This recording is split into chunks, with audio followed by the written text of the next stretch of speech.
lejana,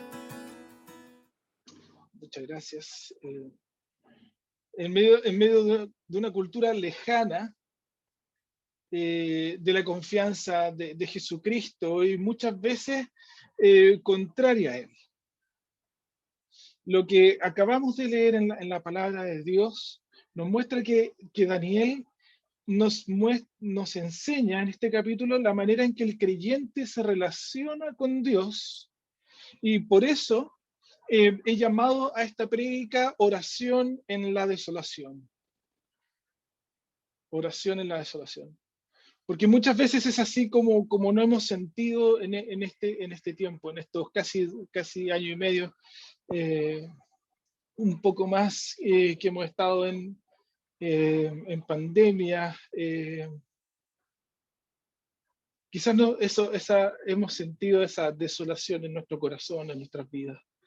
Y por lo tanto, ¿cómo esto nos puede afectar a nosotros? ¿Cómo eso va a afectar nuestra espiritualidad? ¿Cómo va a afectar la manera en que nosotros nos relacionamos con Dios? Ahora estábamos en la salita de oración y una amiga ahí en la salita de oración decía, esto nos ha afectado mucho el contexto en el cual nosotros estamos, incluso políticamente hablando, porque se ha generado quizá un contexto de mucha agresividad, de mucha intolerancia, súmale todo lo que estamos viendo. Entonces, ¿cómo nos podemos relacionar con Dios así?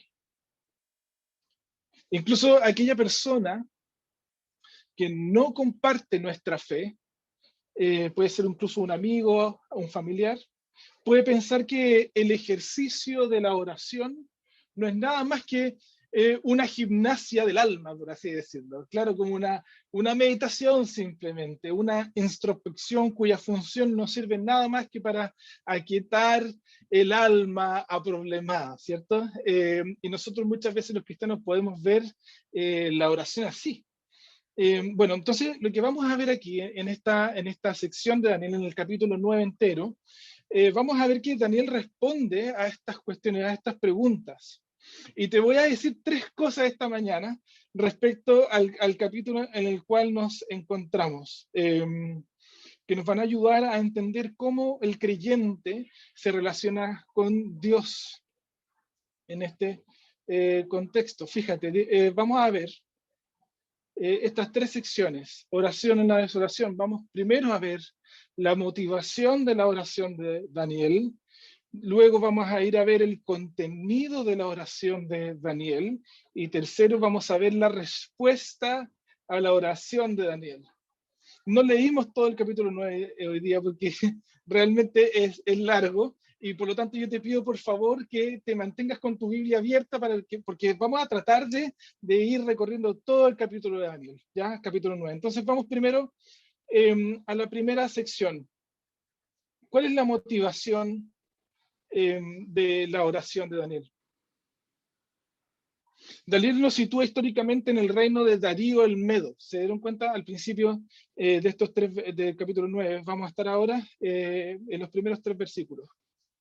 Fíjate que este es un pequeño periodo de tiempo, el de Darío el Medo, justo antes del reinado de Ciro el Persa. Incluso hay algunos historiadores más incrédulos que dicen que Darío el Medo nunca existió. Entonces, es un pequeño reinado de transición en el cual se encuentra Daniel y todo el pueblo judío. Aparentemente fue Darío el Medo el que derrotó a Belsasar, ¿cierto? En el capítulo que también nos enseñó Jorge hace algunas semanas atrás. Entonces, esto nos sitúa entonces en el año 539 aproximadamente antes de Cristo. Esto significa que el pueblo de Dios, el pueblo judío, ha estado en el cautiverio alrededor de 60 a 70 años.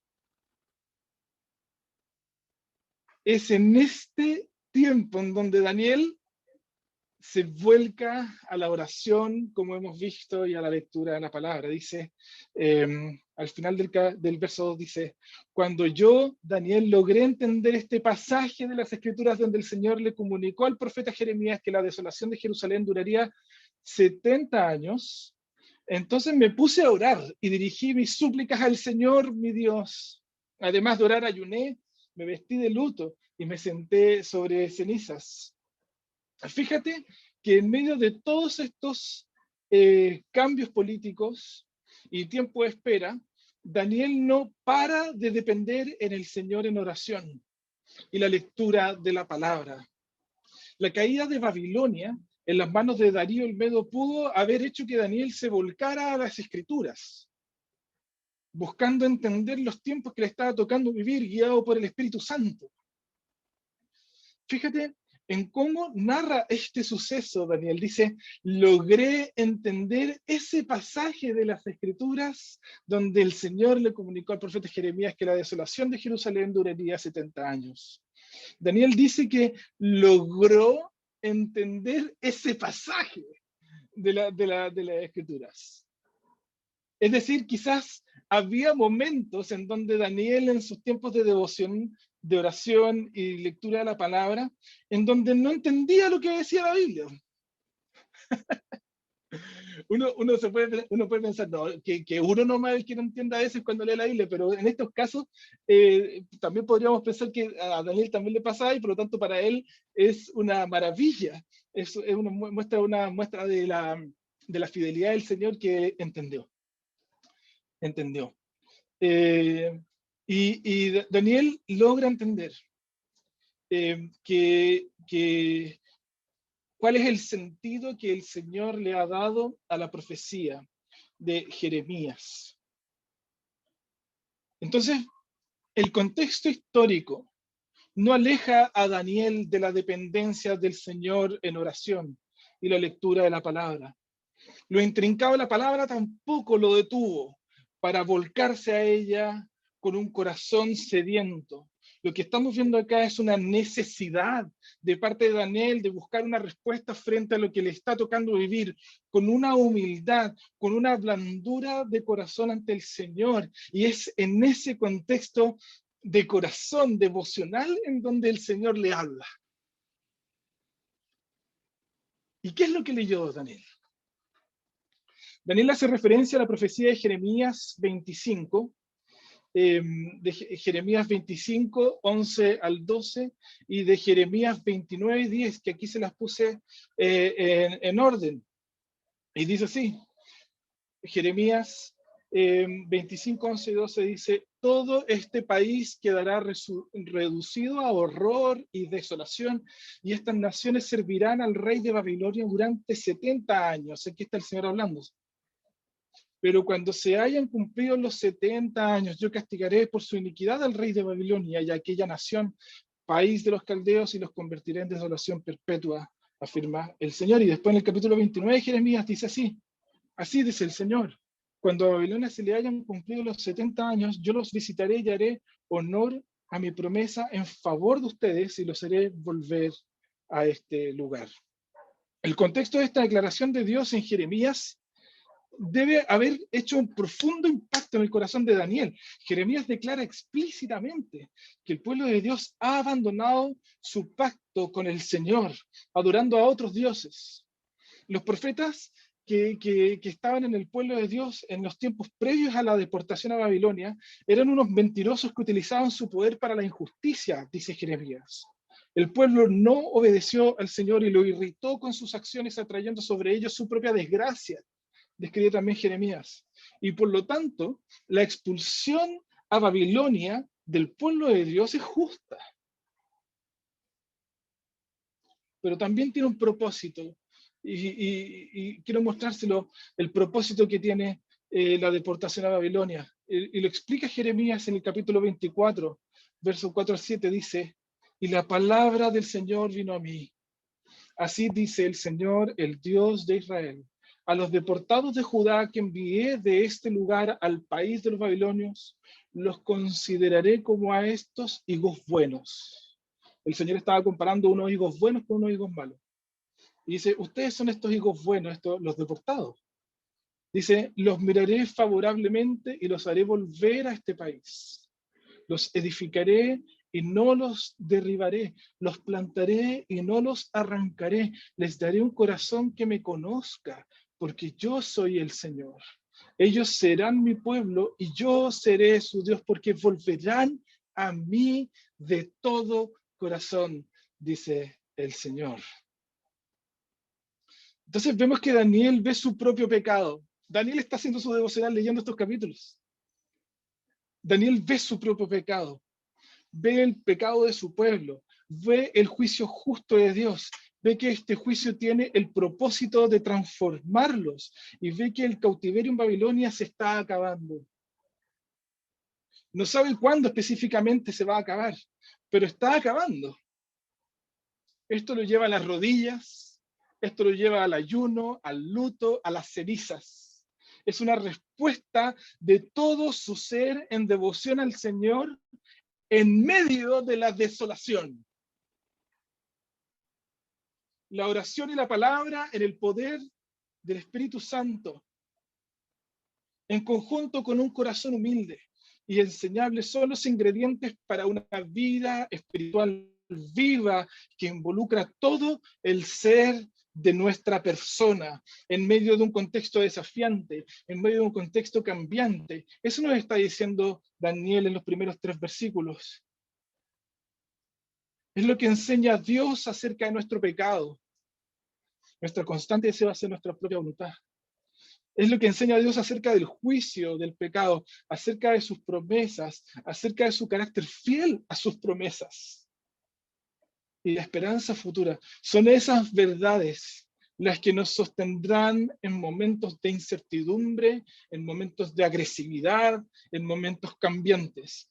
Nos vemos en Daniel a un gran hombre. Yo me imaginaba, decía, ¿qué hubiera pasado si nosotros hubiéramos visto a Daniel en esta circunstancia? Imagínatelo, visualiza a Daniel quizás orando, como él se describe. No hubiéramos visto a un gran hombre de Dios aquí, no hubiéramos visto a un gigante. De seguro, si nosotros hubiéramos visto a Daniel, hubiéramos visto a un pobre hombre vestido con tela de saco. Eso es lo que dice el original cuando dice luto. Como tela de saco y ceniza. Hubiéramos visto a un hombre consciente de su propia condición de pecado, no exaltado sobre los demás con cargos, con superioridad moral y espiritual, sino haciéndose cargo del peso del pecado de él y de su propio pueblo, y orando al Señor, a un pobre hombre, sabiéndose pobre, buscando al Señor.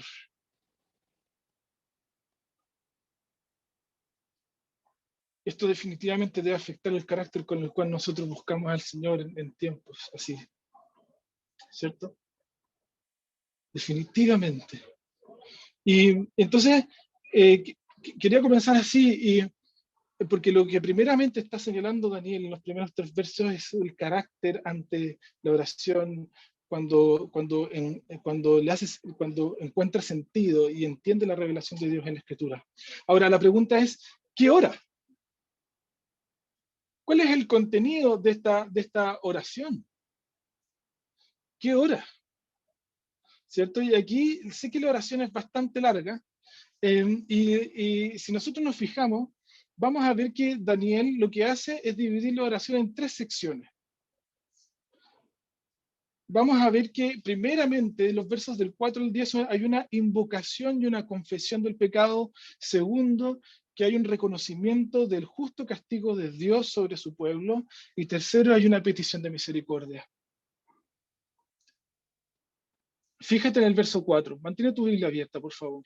Fíjate en el verso 4, fíjate cómo comienza la oración. Dice, Señor Dios grande y terrible, que cumples tu pacto de fidelidad con los que te aman y obedecen tus mandamientos. Daniel estaba recordando la majestad inmensa y salvaje de Dios, lo terrible que es Dios. Pero miren lo que dice a continuación. Dice, tú que cumples tu pacto de fidelidad. Esto literalmente significa pacto de amor. Tu pacto de amor. Y no, esto no es un amor romántico, como de las relaciones de pareja. se refiere al amor de Dios por su propia gloria, al amor de Dios por su propio nombre, un amor fiel a sus promesas que lo impulsa a ser fiel a las promesas que le ha hecho a su pueblo, a pesar de que su pueblo ha sido un infiel. Entonces, primeramente parte Daniel reconociendo quién es el Señor, su misericordia y su carácter, y luego habla de quiénes son ellos. Fíjate en el verso 5, reconoce abiertamente y transparentemente su pecado. Dice, hemos pecado y hecho lo malo. Hemos sido malvados y rebeldes. Nos hemos apartado de tus mandamientos y de tus leyes. No hemos prestado atención a tus siervos los profetas, que en tu nombre hablaron a nuestros reyes y príncipes, a nuestros antepasados y a todos los habitantes de la tierra. Note que Daniel habla en plural, se mete a sí mismo en el problema del pecado junto con su pueblo, se incluye en el reconocimiento. Y no hay excusa para nadie, según Daniel. Todo el pueblo escuchó la advertencia, todo el pueblo escuchó el pacto, mas todos se descarriaron. Eso hace entonces que el castigo que nos muestran los versos 11 y 14 sea justo. Dios es fiel a su pacto, sus promesas. Eso va a implicar que las advertencias de castigo se van a cumplir también. Esto es chocante. Porque uno piensa en las promesas del Señor solo como las bendiciones que provienen de su mano. Pero la Escritura también nos muestra que las promesas del Señor implican también maldiciones por la desobediencia.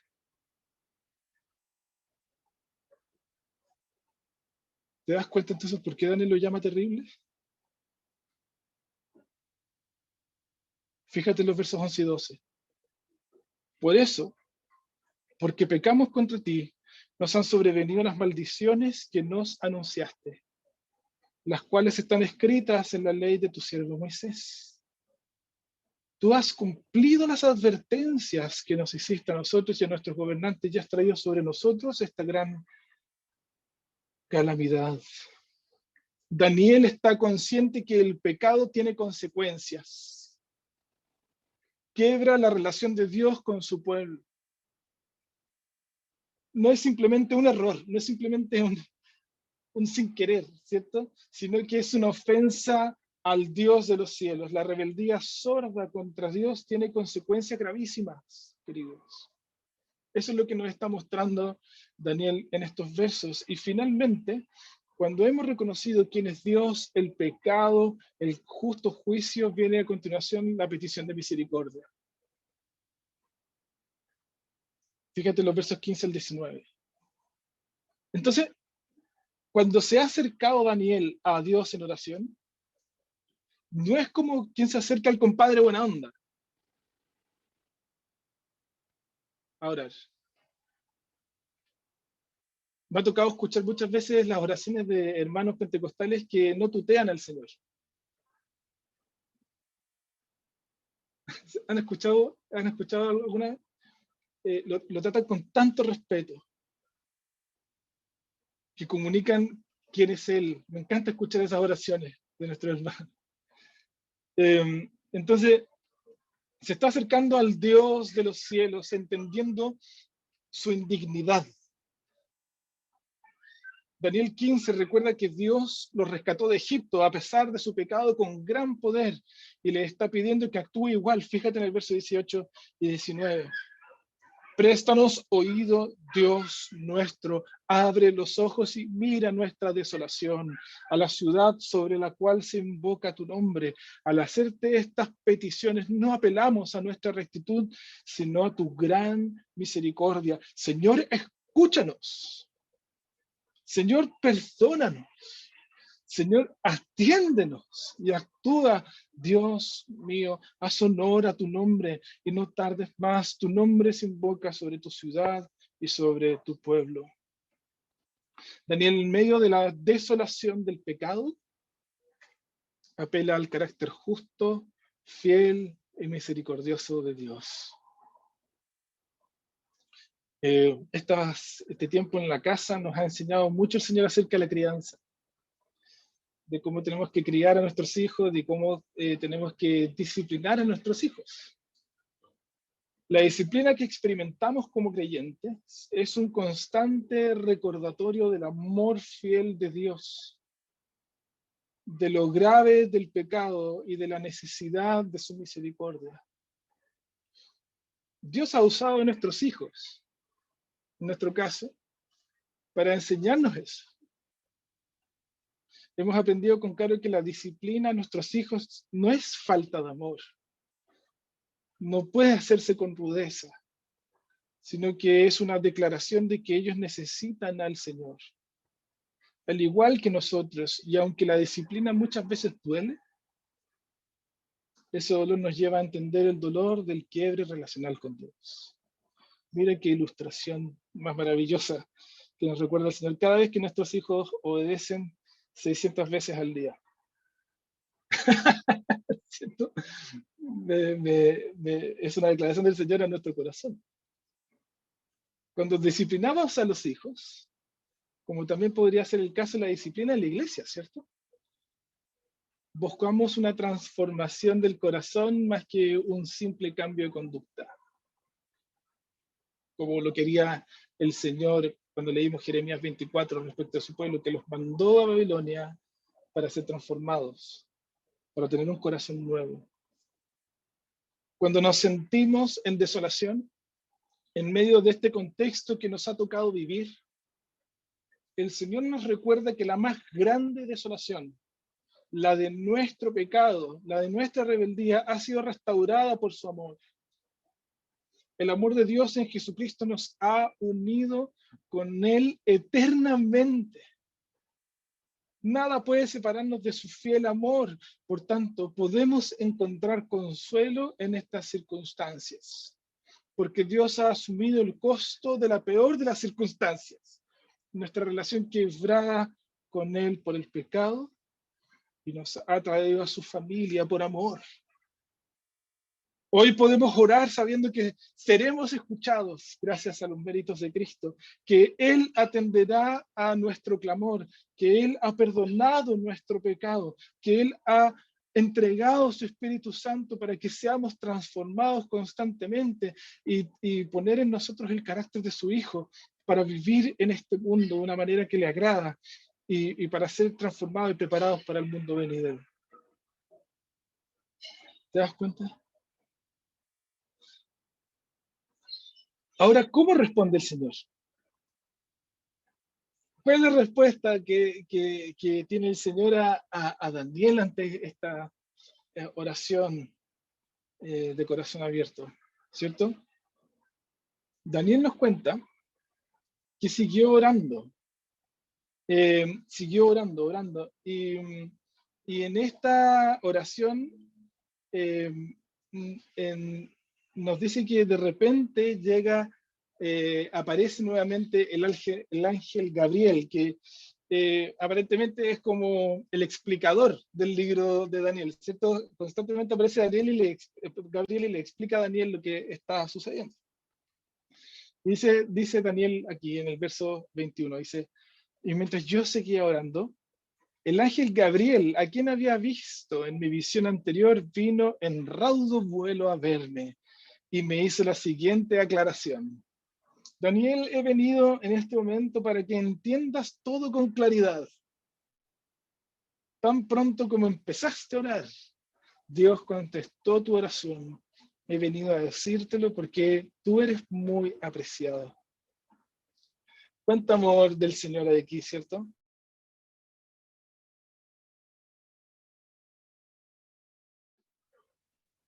Hoy el Señor es bueno, ¿eh? Porque nos caímos y recuperamos el tiro a la señal. Y no me enojé. El Señor controló mi corazón. Estaba a punto de agarrar el computador. Bueno, lo que le estaba contando es que el Señor responde la oración. La respuesta a la oración de Daniel, fíjate, no se basa en su capacidad de arrepentimiento. ¿Te diste cuenta de eso? Porque apenas comenzó a orar, Dios ya estaba respondiendo a la oración. No se basa en su capacidad de devoción, en su capacidad de arrepentimiento, sino que vemos que Dios está dispuesto para responder la oración de sus amados. Y Gabriel le explica claramente la profecía del libro de Jeremías. Daniel, al estar orando por perdón, en arrepentimiento, rogando por la restauración de su pueblo, recibe de parte de Dios la respuesta. Gabriel, fíjense los versos, en el verso 24, que lo tengo acá a continuación. Síganme porque esta parte del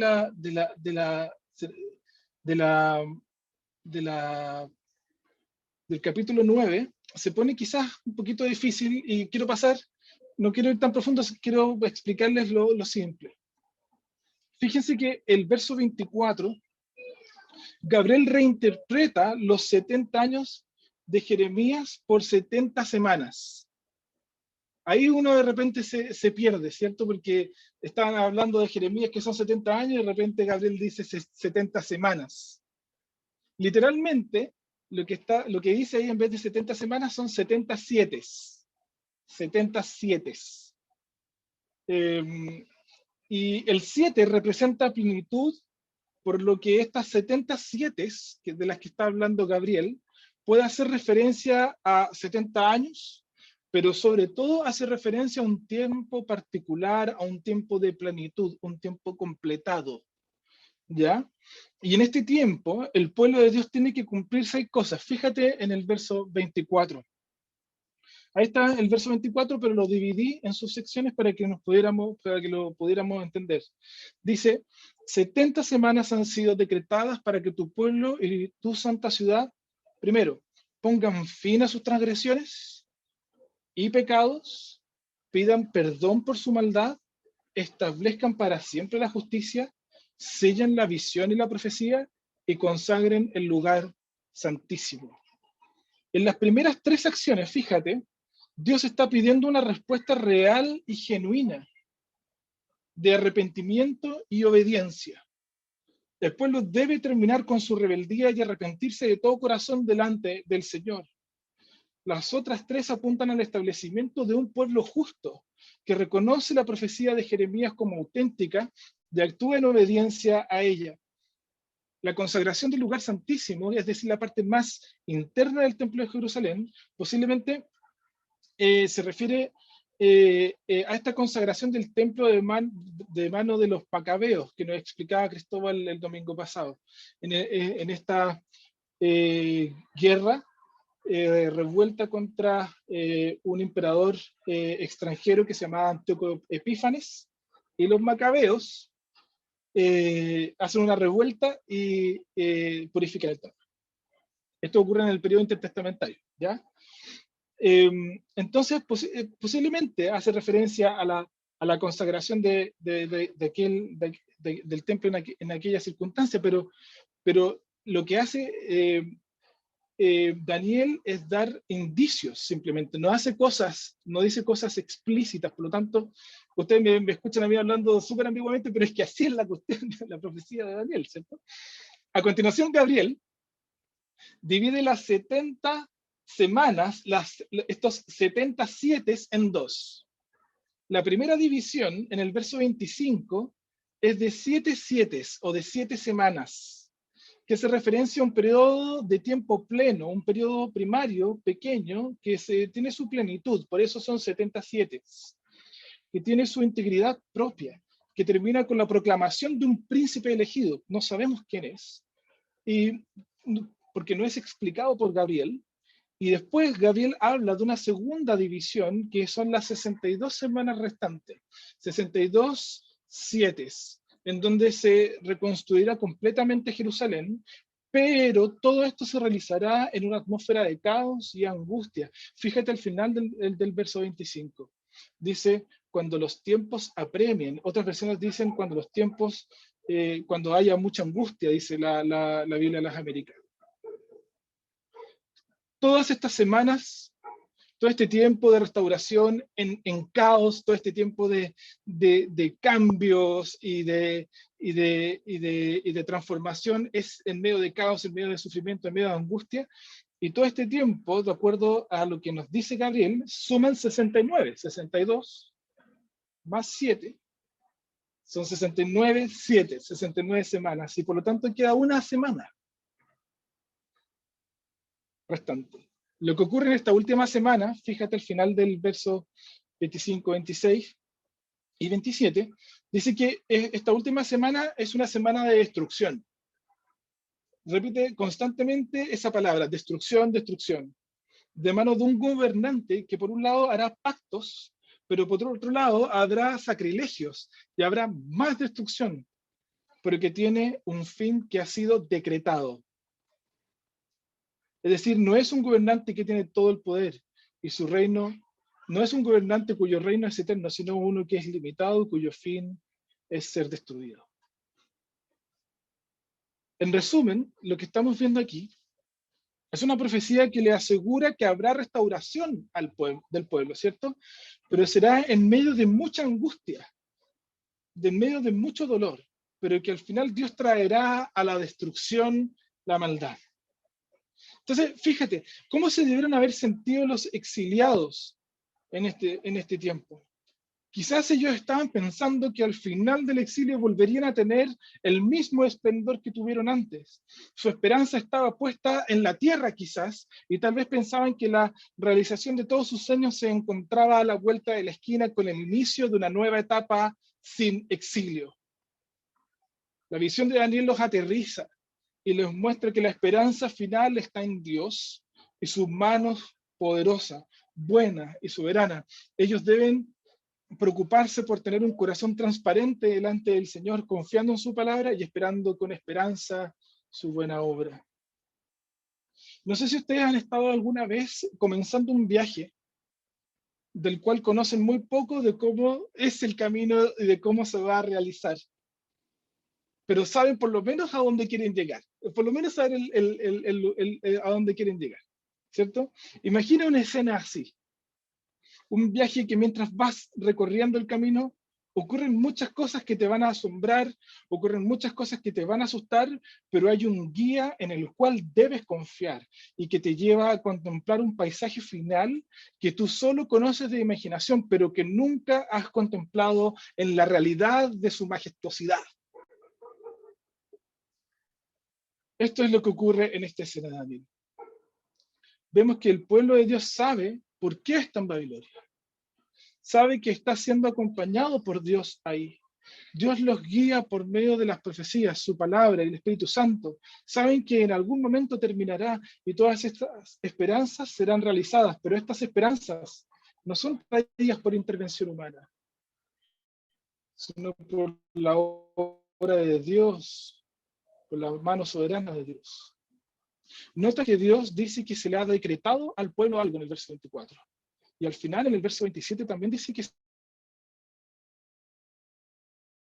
Ahí volvimos, ahí volvimos. Gracias, iglesia linda, por esperar. No sé qué le pasó a esta cosa. Estamos terminando, no se preocupen. ¿Están ahí todavía? ¿Están ahí? ¿Sí?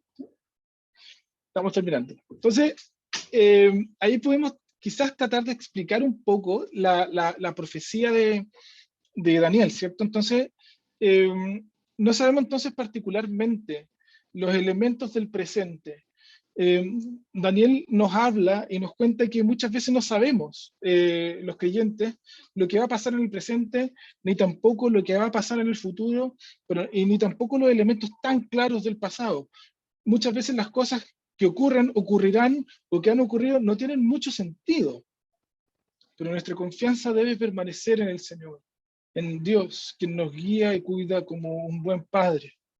Los estudiosos que comentaron este capítulo dicen que es muy probable que ni Daniel ni la gente contemporánea hayan entendido a cabalidad todo lo que esta visión quería decir. Pero lo que sí podemos saber es que el Señor es bueno, que es soberano y que guía a su pueblo. Daniel, ante lo que estaba ocurriendo, se vuelca a las Escrituras, buscando la guía del Señor. ¿Se dieron cuenta? El Señor les muestra la fealdad de su pecado, les muestra su condición y necesidad de la misericordia de Dios, les muestra que deben reconocer transparentemente su pecado y confiar en su amor que los perdona.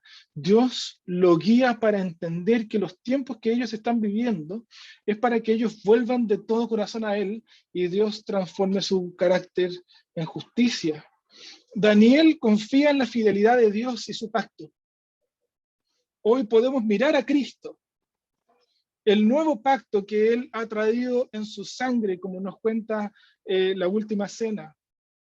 Y vemos que las promesas de Dios se aplican a nosotros hoy por la fe en nuestro Señor Jesús. La muerte de Cristo en la cruz nos trajo la paz con Dios. Jesús recibió el castigo, las maldiciones del pacto en sí mismo, para que nosotros pudiéramos recibir las bendiciones de su amor. La muerte de Cristo en la cruz pagó el precio de nuestra maldad. Por tanto, podemos arrepentirnos sabiendo que nuestro pecado ya ha sido perdonado por su misericordia.